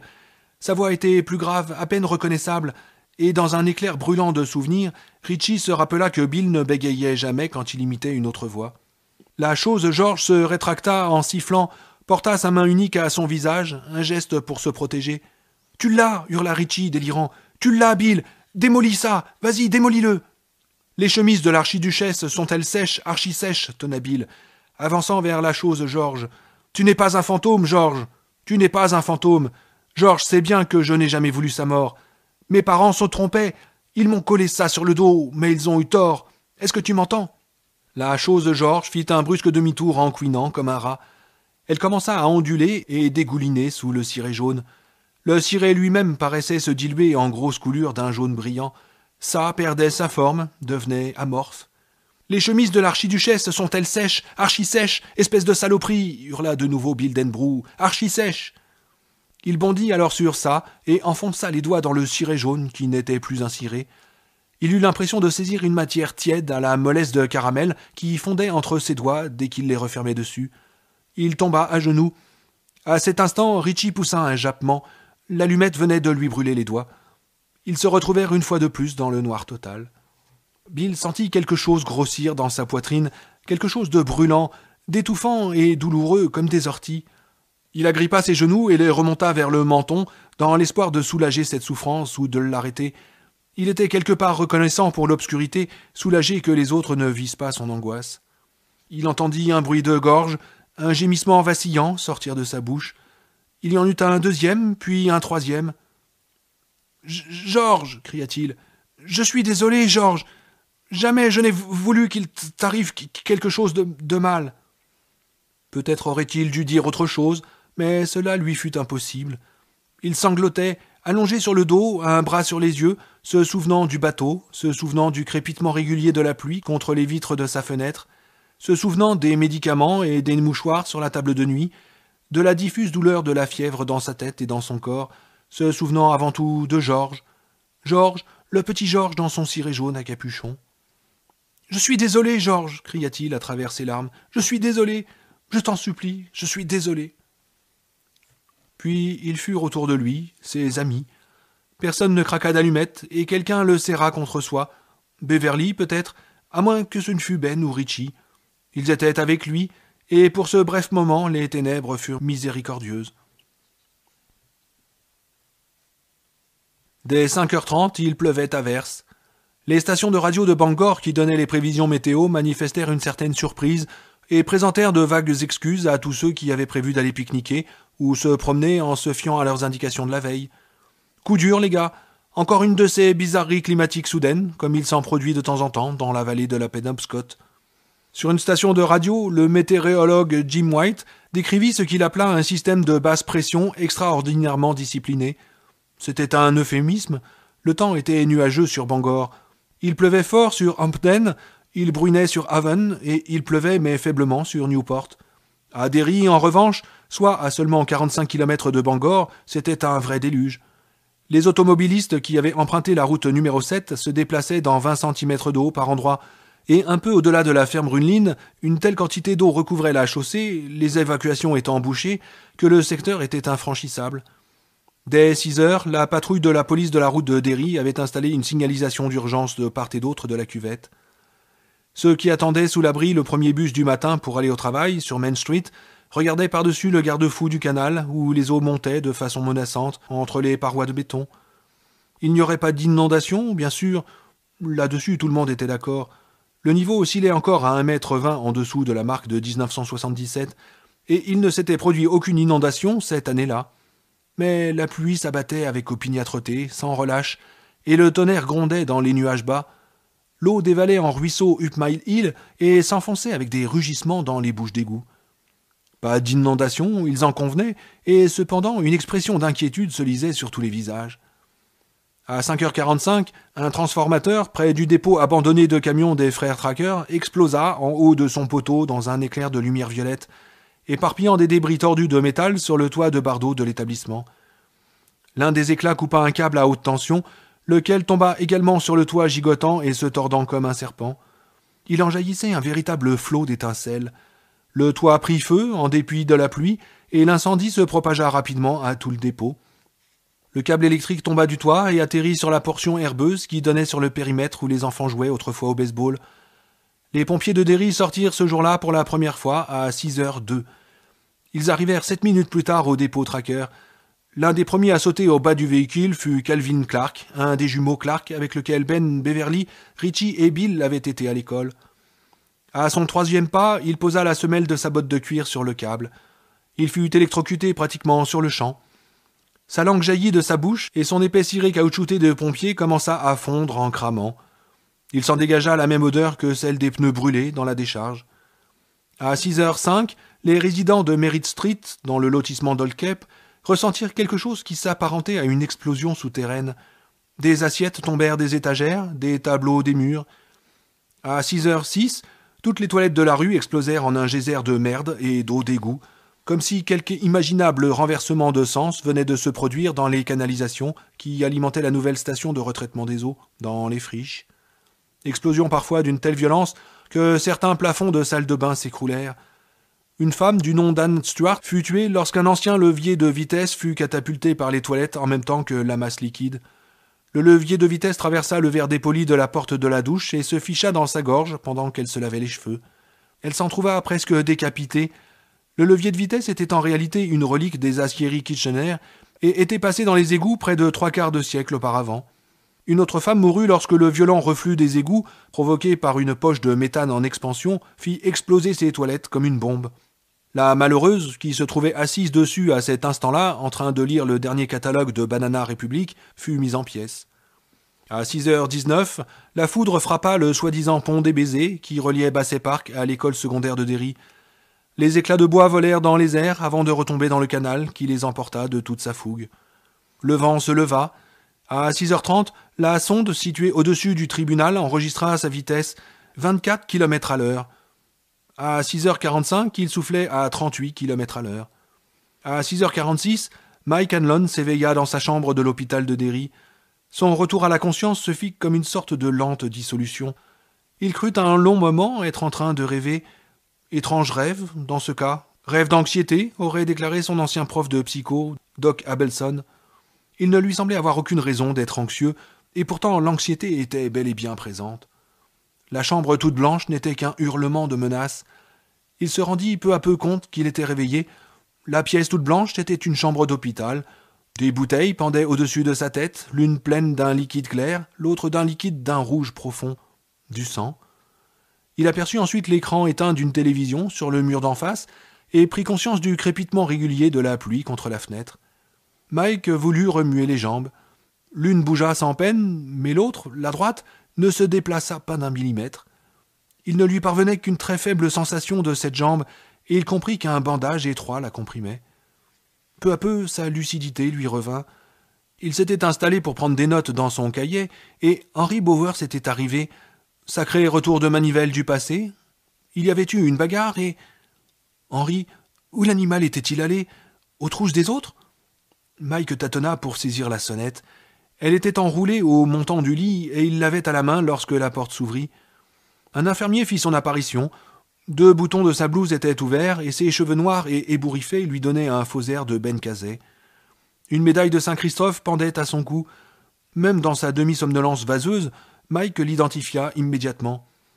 En 1958, une adolescente de 16 ans du nom de Cheryl LaMonica avait été tuée par ça.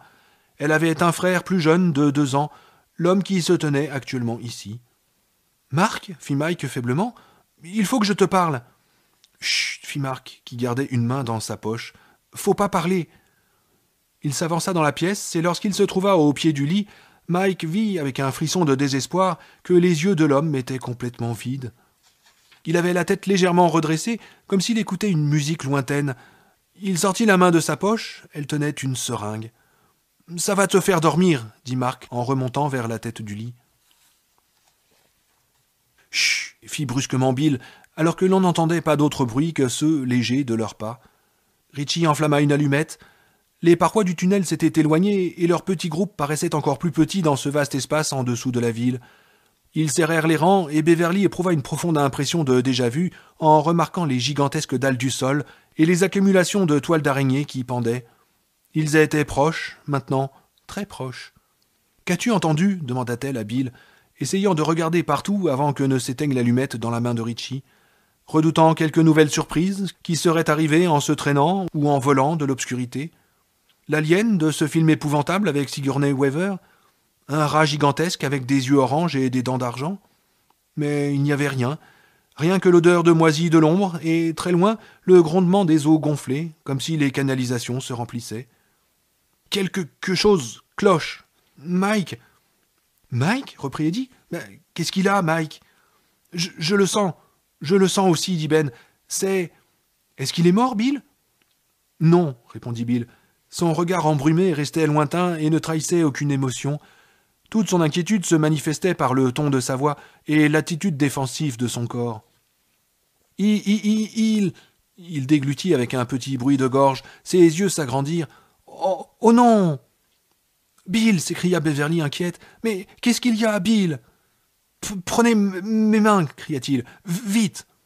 Richie lâcha l'allumette et prit l'une des mains de Bill. Beverly saisit l'autre et tâtonna pour prendre la main affaiblie du bras cassé d'Eddie, tandis que Ben s'emparait de sa main valide et complétait le cercle en attrapant la main restée libre de Richie. « Envoyez-lui notre pouvoir !» cria Bill de la même voix profonde et étrange qu'auparavant.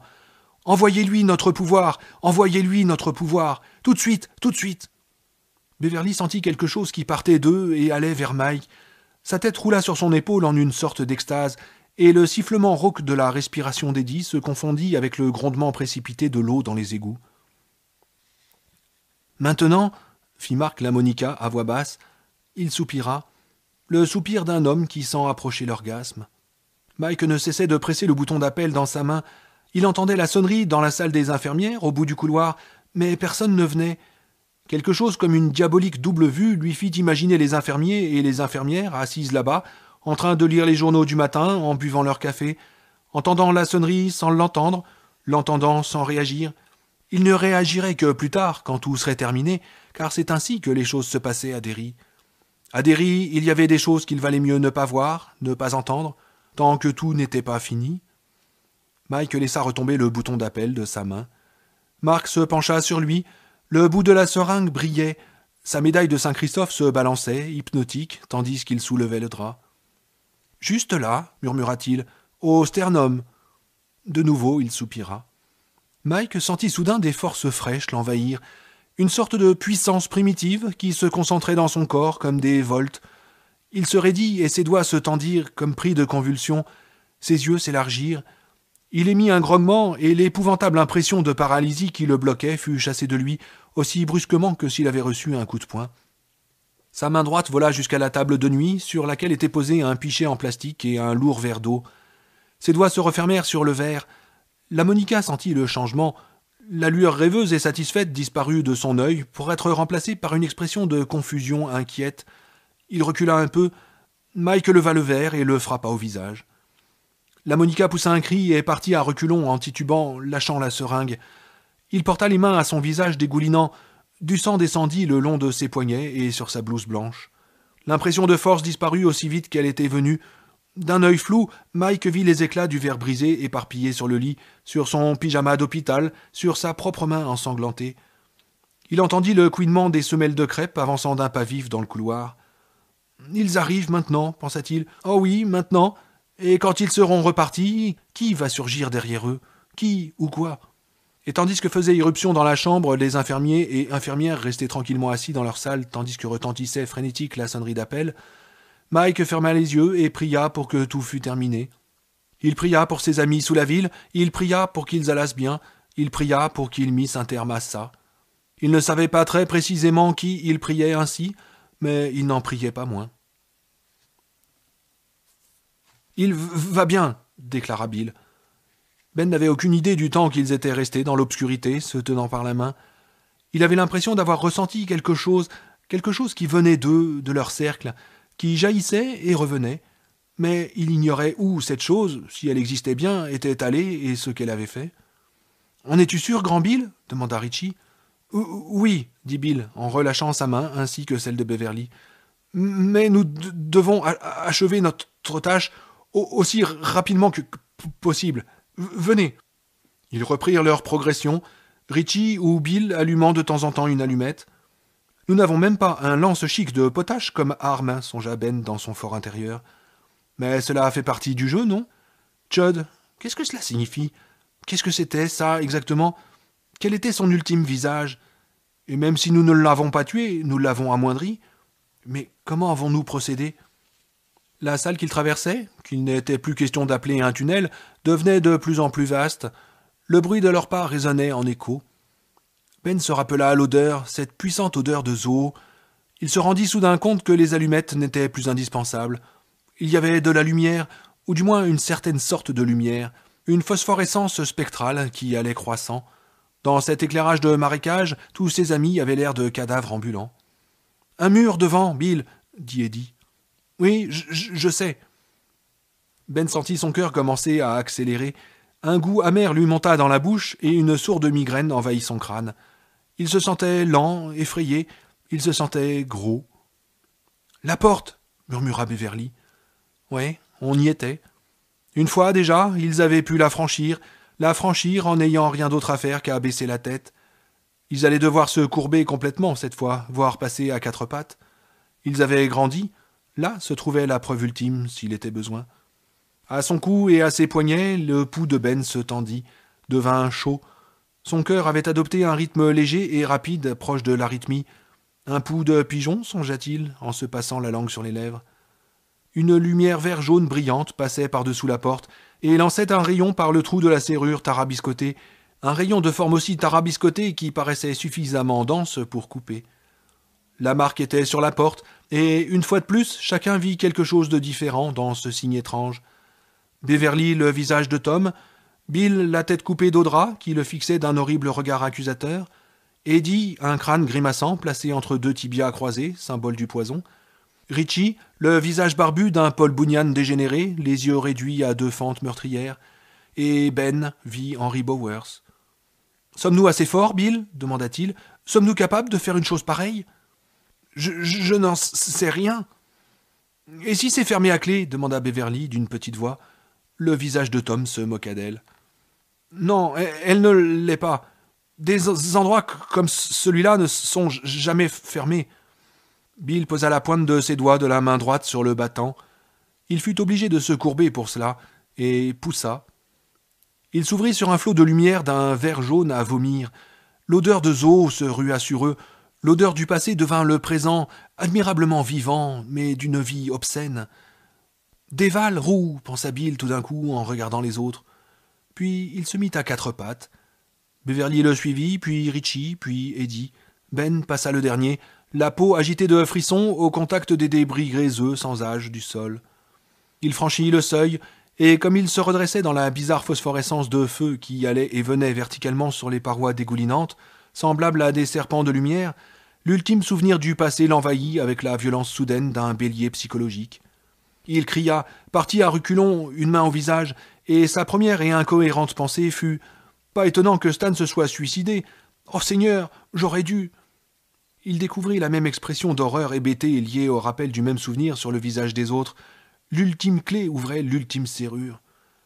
Puis Beverly se mit à hurler, s'accrochant à Bill, tandis que ça descendait à toute allure le rideau arachnéen de sa toile, araignée de cauchemars venus d'au-delà du temps et de l'espace, d'au-delà de ce qu'aurait pu imaginer l'esprit enfiévré du dernier des pensionnaires de l'enfer. « Non, » se dit Bill froidement, « ce n'est pas non plus une araignée, mais cette forme ne fait pas partie de celle que ça a puisée dans nos esprits. C'est simplement la plus proche de celle que nos esprits peuvent concevoir comme étant celle des lumières mortes, de sa vraie forme. Ça faisait peut-être 5 mètres de haut et était aussi noir qu'une nuit sans lune. Chacune de ses pattes était aussi grosse qu'une cuisse de culturiste. Ses yeux étaient des rubis à la lueur malveillante, des passants d'orbite remplis d'un fluide couleur de chrome. Ses mandibules en cisaille s'ouvraient et se refermaient, bavant de longs rubans d'écume. Pétrifié d'extase et de terreur, oscillant aux limites de la plus complète démence, Ben observa avec un calme d'œil au milieu du cyclone que cette écume était vivante.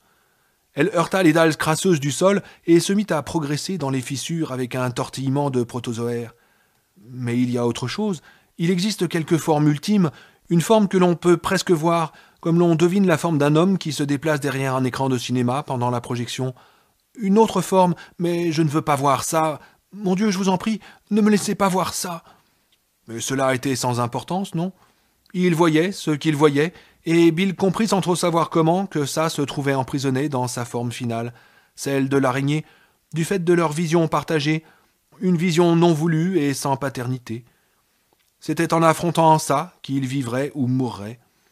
La créature couinait et miaulait, et Ben acquit la certitude qu'il entendait le son 2 fois, dans sa tête, puis dans son oreille une fraction de seconde plus tard. « Je lis dans son esprit, pensa-t-il, par télépathie ?» L'ombre de la créature était un œuf trapu, courant sur les parois antiques de ce donjon qui était son antre. Son corps était recouvert d'une épaisse toison, et Ben vit que ça possédait un dard assez long pour empaler un homme. Un fluide clair en dégoulinait, fluide également vivant. Comme la salive, le poison du dard s'infiltrait dans les fissures du sol en se tortillant. Son dard, oui, mais en dessous, son ventre faisait un renflement grotesque, traînait presque sur le sol que ça venait de gagner, pour changer légèrement de direction et se diriger tout droit vers leur chef, vers le grand Bill. « C'est son sac à œufs » pensa Ben. Il eut l'impression que son esprit hurlait, vu ce que cela impliquait. Quel que soit ça, au-delà de ce que nous voyons, sa représentation était au moins concrète sur un plan symbolique. Ça est une femelle, et cette femelle est grosse. Elle l'était déjà la première fois, et aucun d'entre nous, à l'exception de Stan, oh Seigneur Jésus, oui, c'était Stan, pas Mike qui avait compris. Stan qui nous avait expliqué. C'est pour cela qu'il nous fallait revenir à tout prix, parce que ça était une femelle grosse d'une inimaginable portée, et la mise bas est proche maintenant. Sous les yeux incrédules des autres, Bill s'avança à la rencontre de ça.